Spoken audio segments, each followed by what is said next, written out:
So,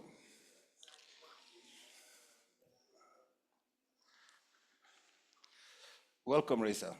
Thank you very much for having me here. So, just to give a bit of intro, Raisa Khamidulina Yes. is the founder and the co-founder and the CEO of Company Fix. She's working on a data, artificial intelligence, but mainly people development. Yes. She comes from Correct. serious time in HR and finance, and she became an entrepreneur with a lot of energy, a lot of concepts, a lot of ideas, and a lot of know-how. So, am I right?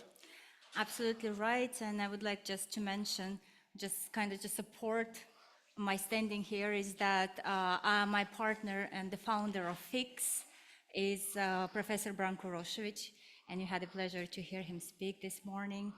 So, and Fix, the abbreviation stands for Financial Innovations Knowledge Solutions. So, I'm sorry, I'm just checking on the not questions. to worry. You have been working for a decade and a half in corporate, Yep. and then you moved to become an entrepreneur. Can you tell us a bit about how this feels? Becoming entrepreneur. Yes. It's scary. It's scary and exciting at the same time.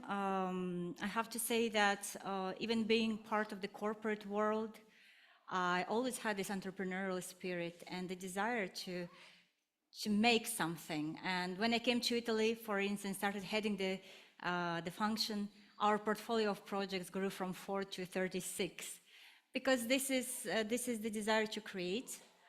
But I was very lucky to have encountered Professor Branko Rošović, who is, being an academic professor, is entrepreneur in his heart, and having a person like with the same mindset there, with such a big heart, helped me to make this jump. You know, not easy to go from the corporate world. It's very structured, sort of stable, and then step into that uncertainty and reinvent yourself all over again. So I'm afraid every day, but I'm excited every day, and yeah, that would sum it up. Okay. A lot of hard work. Yeah, hard work, persistence, courage. These are the things. I assume that working with Professor Rošović is a very interesting thing. Well, he's a wonderful person. Yeah. Besides being very knowledgeable, and I always tell that he's from 19th century. He's a sort of knight on the white horse, very honorable, with a very strong set of values, energetic and dreaming. He's dreaming a lot about putting Serbia on the map in terms of education, of contributing to this country, to this region, and people love him. And I believe that he has students all over the world. That helps us in our business because we have incredible pool of experts and teachers at our disposal, thanks to Professor Rošović's network. And can you give us a bit more of light of what is your company doing? Yes. We started, our first idea was to start with a company that would take it as a mission to help organizations and individuals to raise their data literacy profiles. Because I recognized, this is how I met Branko Rošović. When I was heading training and development at Banca Intesa, I recognized that we are missing a lot across the organization data literacy. And I came to him at RAF and I said, could you help me put together a data academy? And we did it. It was our first version. And then we understood that there is so much, we could foresee the request. 2 years ago, it was very difficult for me to to pitch our data academy. This is our main product, so it's a reskilling program for domain experts. We're equipping them with the data skills. So, but nowadays, the request is continuous because there has been awakening I believe that it had a lot to do with ChatGPT and all these open AI platforms that was actually something quite revolutionary, this type of AI. So companies woke up. And I mean, operation-wise, how does the Data Academy works? Data Academy is a very flexible program. We recommend the full path.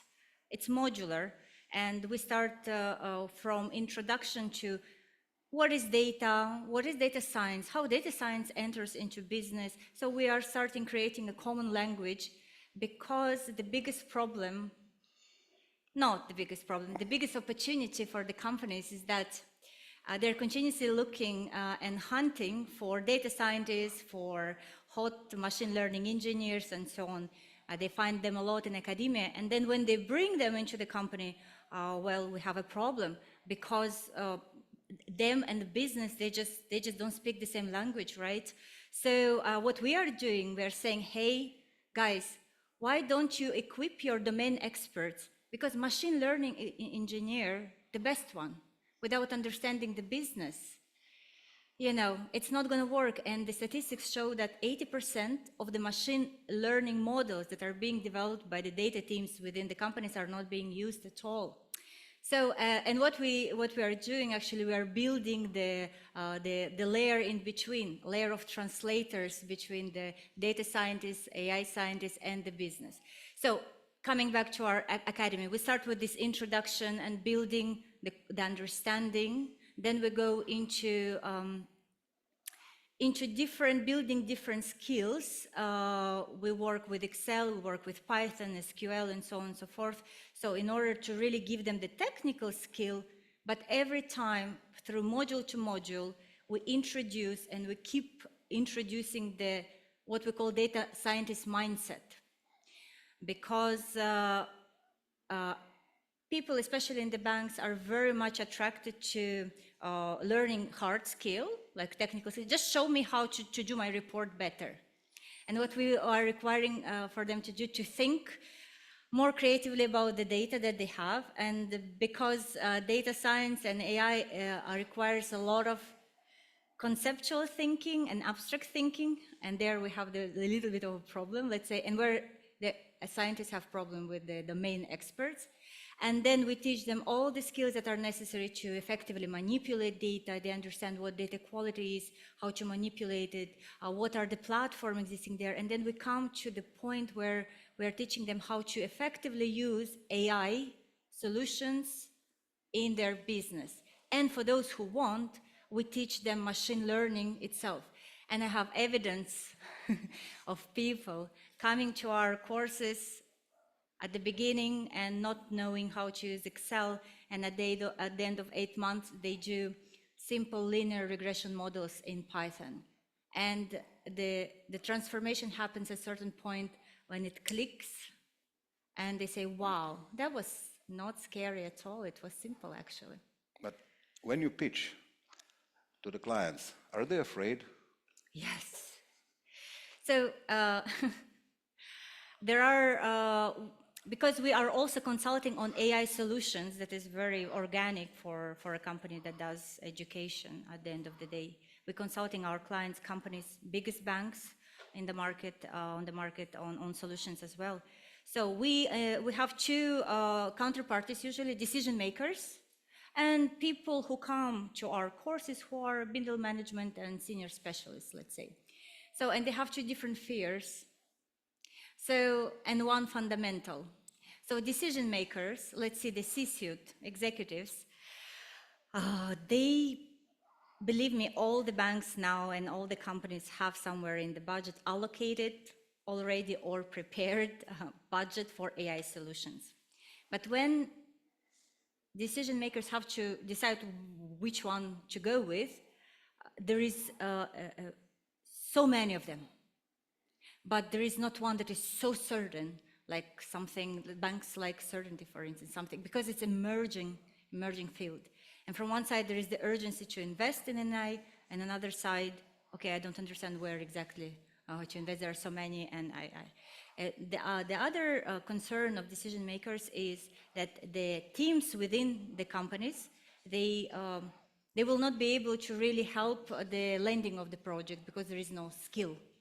Okay, and the third one is always about the data. Our data is not good enough, and so on and so forth. The answer to all these concerns is knowledge, education.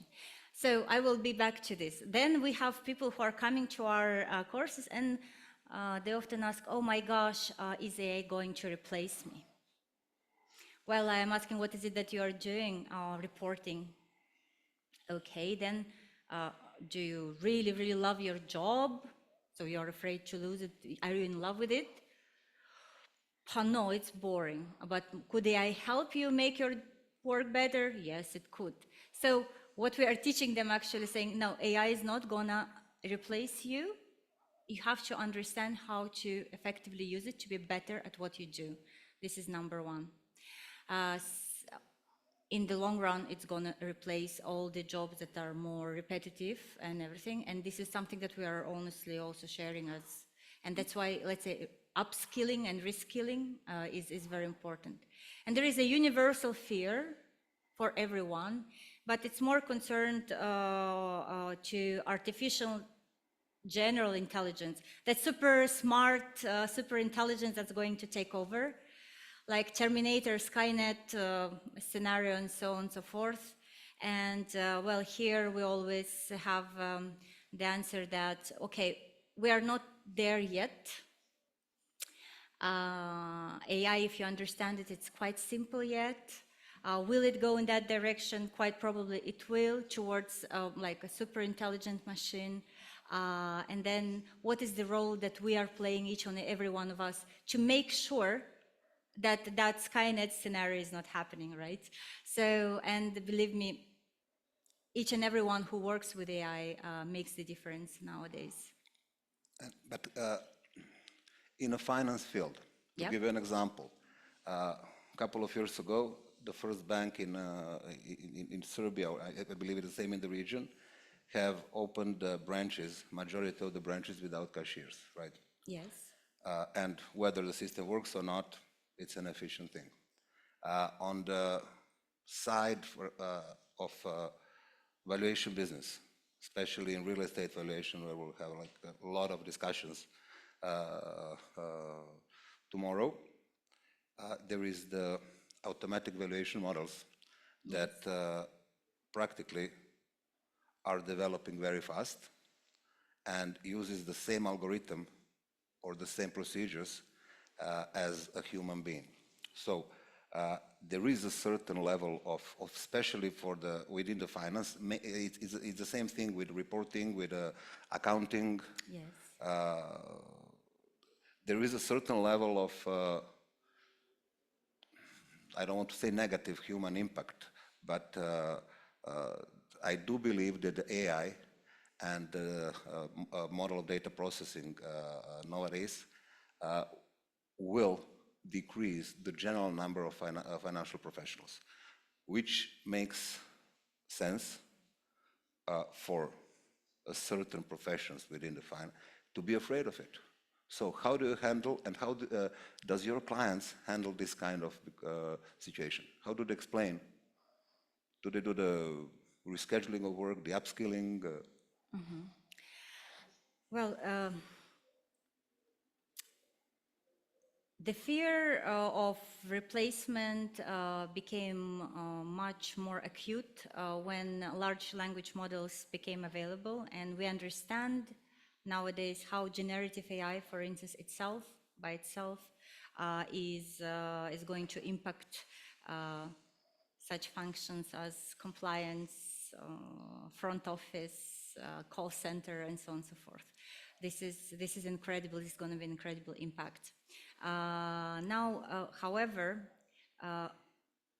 just to make the disclaimer, you know, when we're speaking about AI, each and every person understands it differently. Someone referred to Gemini, someone referred to ChatGPT, and so on and so forth. AI has been around since 1956 probably, and it had its seasons, ups and downs, when they were optimistic, very optimistic seasons with a lot of investments, and then it would go into the winter, and at the beginning it was okay, just automate some task, then to do some task better than human, and so on and so forth. So it's been around for a long time, just to understand.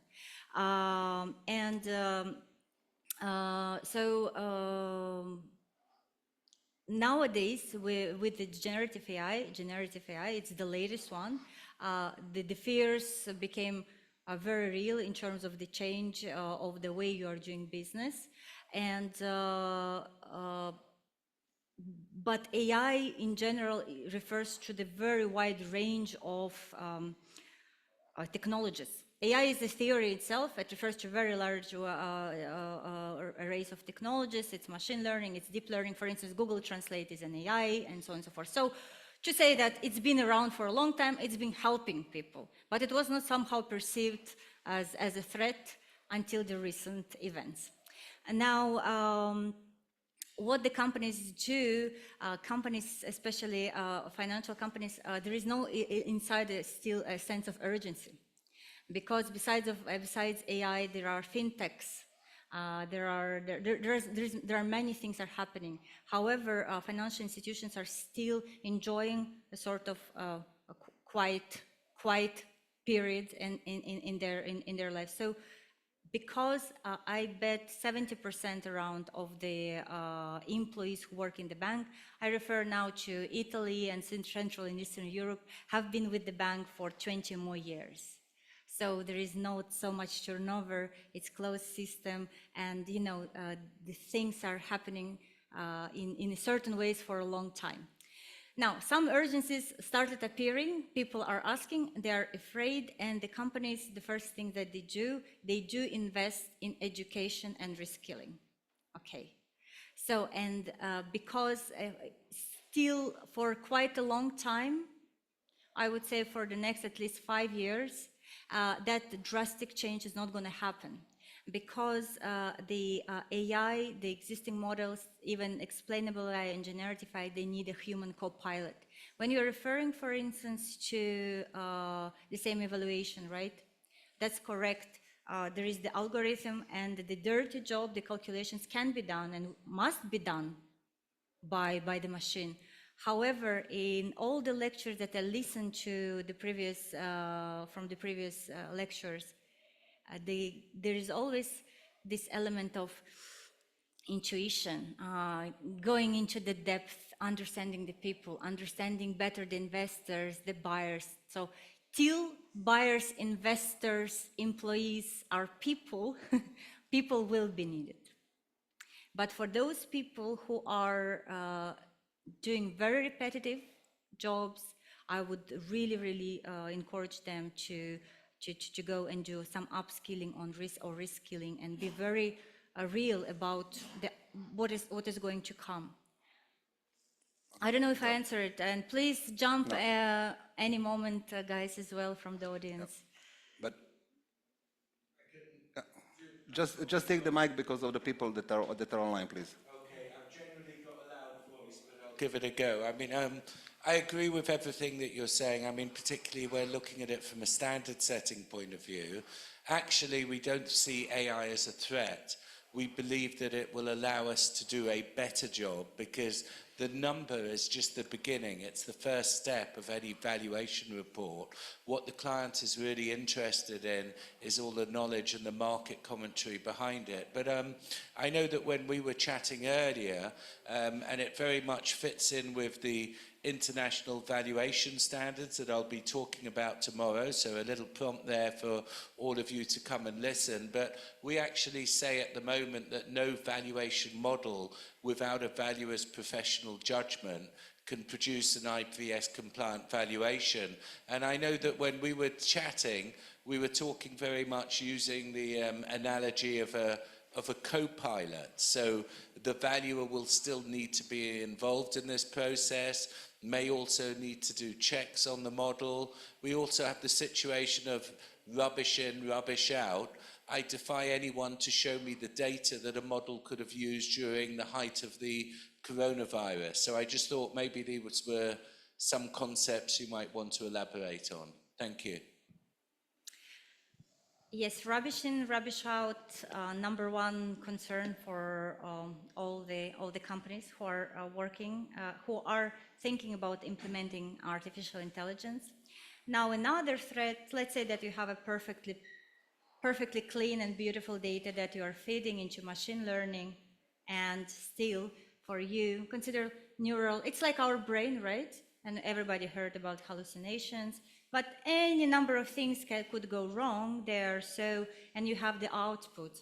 And then you have to trust this output because you don't have means to understand what happened. So let's say that I'm asking the machine how much Nikola has in his pocket, and the machine thinks and says 200 euro.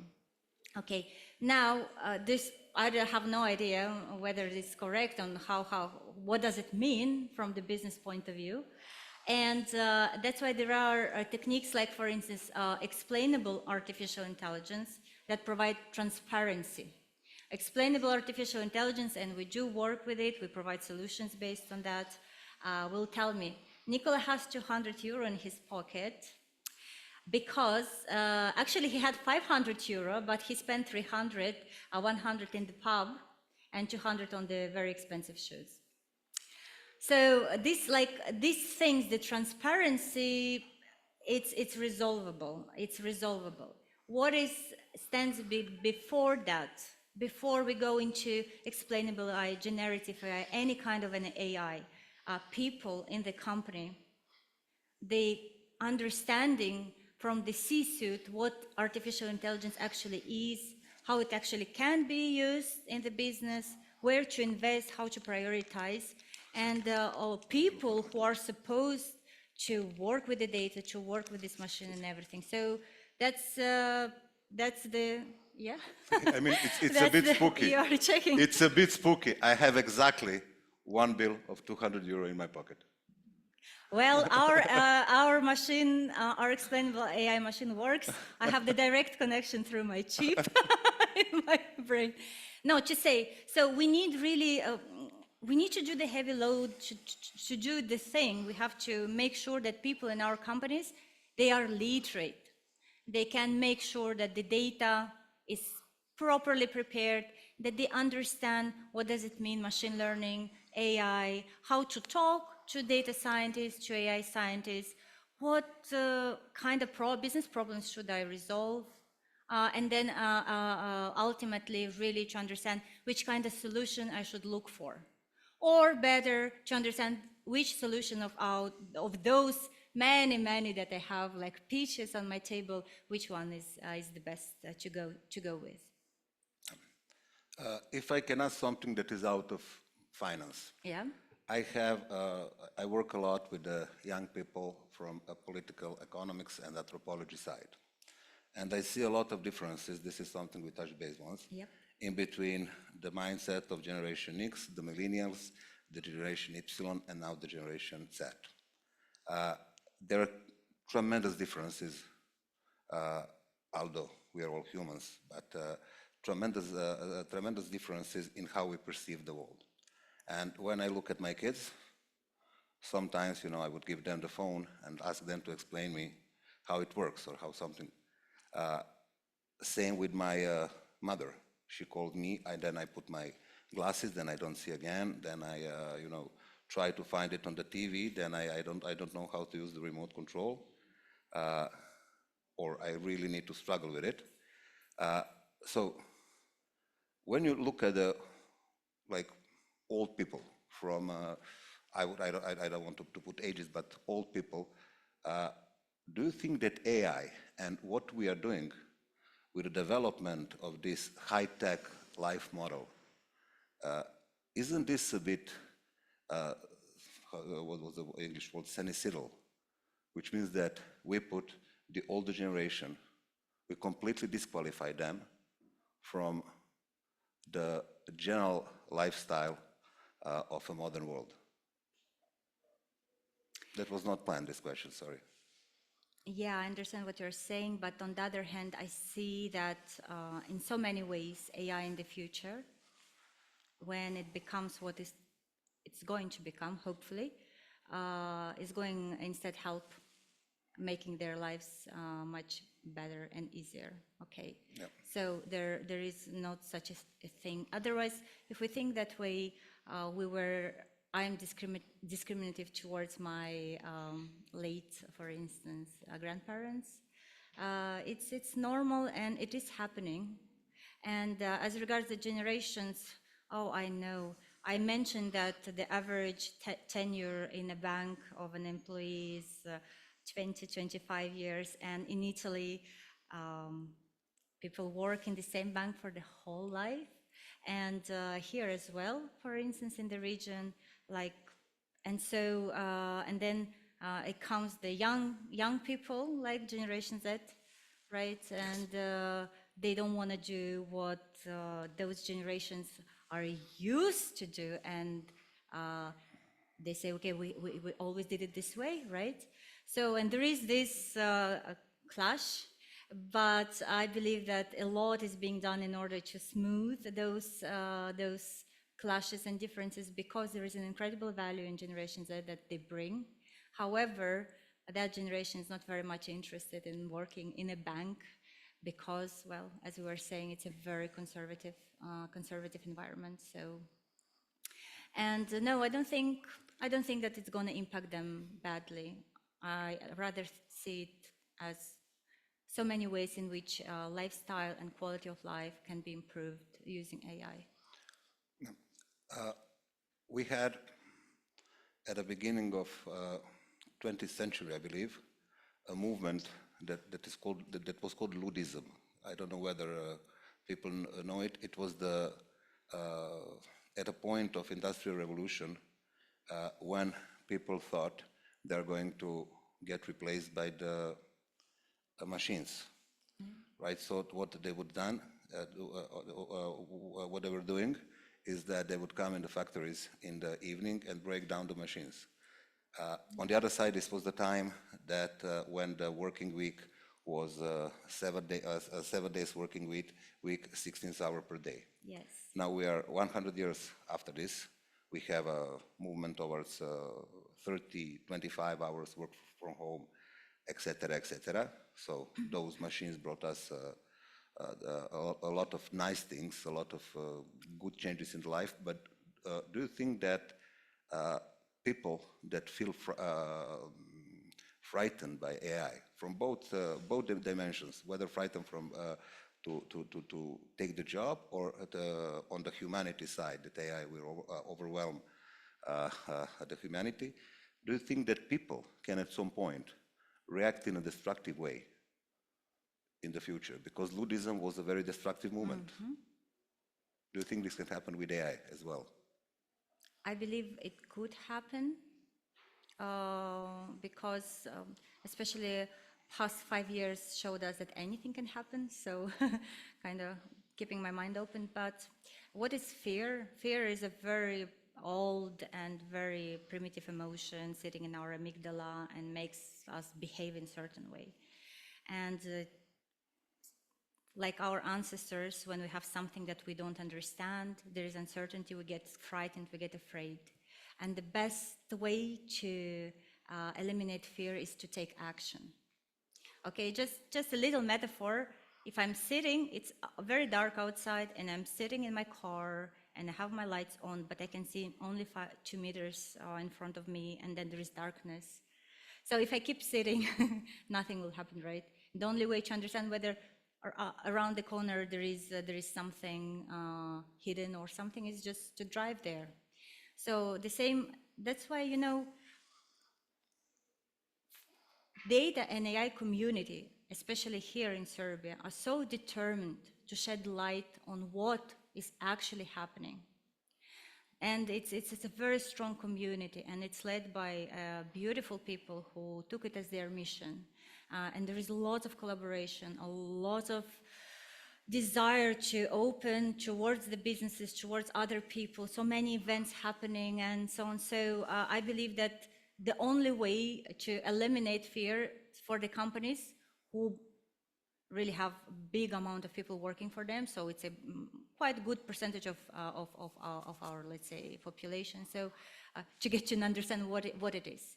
And believe me, when you understand what it is and what role you're playing in how it's going to turn, you are not frightened anymore. Because once again, we are not speaking about artificial general intelligence, that's that monster, that's Skynet that is going to overtake whatever, or the humanity. We are now speaking about many of the AI solutions that are emerging. Most of the companies want to have them on premises, so nothing goes out, it's like really autonomous and everything. So it's more a tool to help to do their job better, right? So is it going to be in the future to emerge into some general intelligence? Probably it will, maybe it will not. However, there is this very important point of ethics. So the AI engineer, machine learning engineer, whatever, the main expert who is working on some business problem with data scientists, they have the responsibility to use AI and build AI ethically. So AI is not building itself, let's say. And another thing, but okay, guys, a disclaimer. I grew up on science fiction. Asimov I brought his book here. It's like really, like a father to me, let's say. So I have a very optimistic outlook on AI in general, and I believe that artificial general intelligence in the future will be really the epitome of love to both humanity and technology. But this is my vision. You take it or leave it. Oh, yeah. However, but since the first time that I read the book, I have a kind of understanding that AI is a sort of a child. And what you teach the child, it will learn and it will become what you teach or show. That's why, for instance, I have some very strict rules in how I speak to Siri or to Alisa. I never am rude. I always say thank you, because I understand that this is how we form the future. And you know, people love it. Look at this ChatGPT-4. People love speaking to it, conversing, asking questions, teasing, and everything. So I believe that in general there will be a good feeling about it. I mean, in Amygdala as well, there are some other aspects, not only the fear. Sure. There is love, all different areas of passion, of anger, whatever. So, do you think that at some point, and again, coming back to the question of ethics, ethics is again something that is perceived in Amygdala as a set of individual standards. Do you think at some point AI will get its own Amygdala? Oh, guys. You mentioned My favorite movie is Bicentennial Man. My goodness, I'm hopelessly romantic on this one. But trying to be rational and from the scientific point of view, it's very difficult. It's very difficult that this will happen in the next period of time. Yeah, probably 6 months. No, but then how it will become ethical? I mean, then it will always be a necessity for a human. Yeah. And then, in a way, because if no Amygdala, probably there is no ethical AI development of its own. That's correct observation. That's why for now, when we're speaking ethical AI, we really are responsible for putting those guards. Yeah, we are inserting the guards into machine learning models and so on. However, coming back to your very fundamental question, it's a very fundamental question. So you will notice that data scientists or enthusiasts, they always refer to like in the next 20 years, because 20 years is a very sweet spot. So in case nothing happens that I pronounce this has happened, okay, I'm not there anymore to be judged. But it's long enough and short enough to have an impact and everything. But for now and for the next at least decade, it's gonna be mostly the co-pilot of a human, getting more perfect, taking care of things. And is it mine? No. And probably in the future we will come to the point. Okay, this is a good point to introduce the book, because I brought it with me and I very much love it, because there is the whole series of novels by Isaac Asimov, and he's speaking about Multivac. It's an AI platform that can answer any question. So, and let's say in this universe of Asimov, and we see that in many ways we are living those things that science fiction writers were writing about. We are living them nowadays, so I wouldn't discount them. And laws of robotics that Asimov introduced are actually now the foundational laws of robotics. I'm taking him seriously, right? So, and in his novel, he says, okay, there is the Multivac, this general artificial intelligence that can answer any question. And let's see what is the role of human. Can I read from it? So, early in the history of Multivac, this general intelligence, it had become apparent that the bottleneck was the questioning procedure. Multivac could answer the problem of humanity, all the problems, if it were asked meaningful questions. But as knowledge accumulated at an ever faster rate, it became ever more difficult to locate those meaningful questions. So here you go. I think this is the answer. Humans, us, we are there to ask meaningful questions.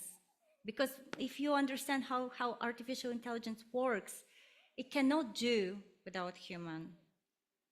It cannot really serve its purpose. Do you like Orwell as well? Oracle? Orwell. Orwell, yes, of course. Yeah, because he also wrote.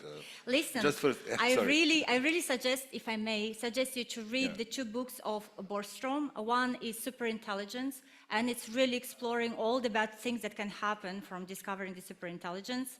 Beautiful book. But he recently wrote a book that is called Deep Utopia. And this is more exploring the, what if AI is going to be so great that it's going to resolve all our problems? What is going to be with us? So really suggest, sorry, yeah. Sanya, just take the microphone, please, because of the online people.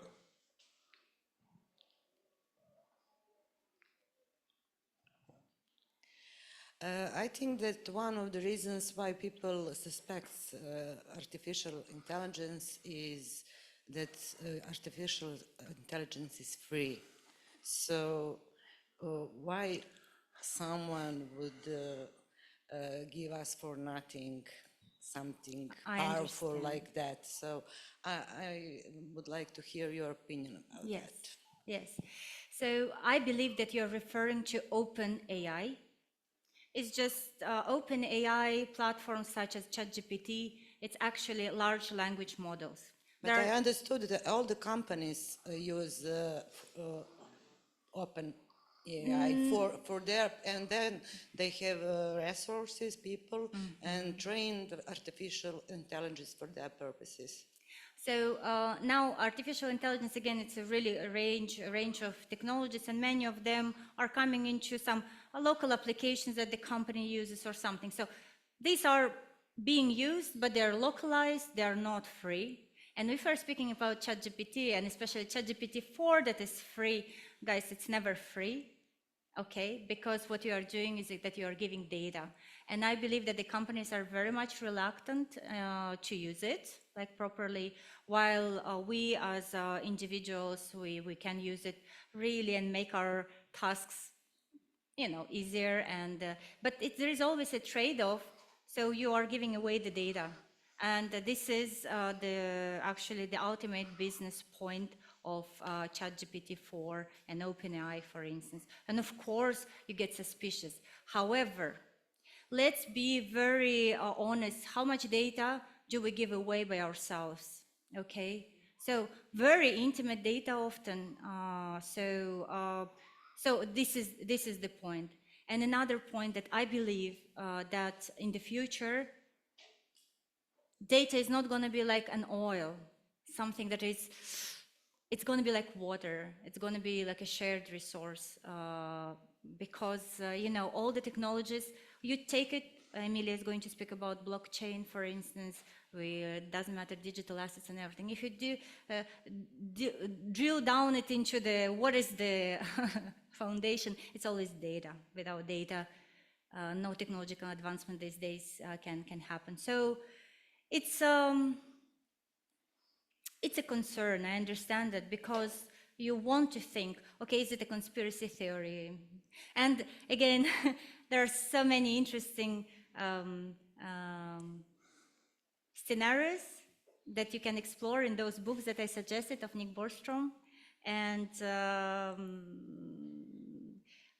it is such an emerging and fast-growing field, but anything and everything can happen there. We have to keep our minds open. However, I really strongly believe that each and every one has a role to play in how it will come out, really. We are running, can we do shortly because we are running a bit after the schedule? Yeah. Go ahead, just that it's the final one, so. I've got the same Isaac Asimov book in my bag at the moment, and I've also got an Arthur C. Clarke one, I, Robot. Oh, really? There is an inconsistency in the law of the 3 laws of robotics, because if you have 2 circumstances where humans both come to harm, it's very difficult for the computer actually to choose which computer circumstance to follow. But what I'd just like to make the point is that AI is programmed by humans at the moment. Therefore, it has all the frailties that humans have, and therefore I feel that very much AI and cybersecurity need to develop in tandem, because it's sort of the other unspoken part of AI. Particularly when you talk about companies using open source, that is now available to everyone. So you may have broken client confidentiality in terms of data. So there is, as you rightly point out, there are a number of ethical challenges that we need to face, and I think also some in relation to transparency, but it is already part of our life and we need to work out how to use it in our valuations. You know, a friend, she comes to speak at our data science conference, Cassie Kozyrkov. She's actually an opinion leader in the AI field. She recently published the article, a very good one, about controls necessary that we need to install when it comes to AI. And it's interesting that she listed the first 4 most important things when it comes to control system is AI literacy, education, capability, and so on. So it comes always to people, right? Then there is another discourse when there will be super intelligent machine that will be capable to produce itself or make even better machine, and then that machine will make even better machine. So, but this is very philosophical, and yeah, we can speak about it next time. Just to add one sentence, because I see you 2 guys like books, and there is a great book about robotics and AI. It's called Clara and the Sun. Clara and the Sun. Okay. Japanese-British novel writer called Kazuo Ishiguro, and it has Amygdala in the book. Of course. Nothing else. Thank you. Okay, this was we can speak like this for hours and hours. Thank you so much. Thank you very much. Thank you for having me. An amazing thing. So if I can ask you,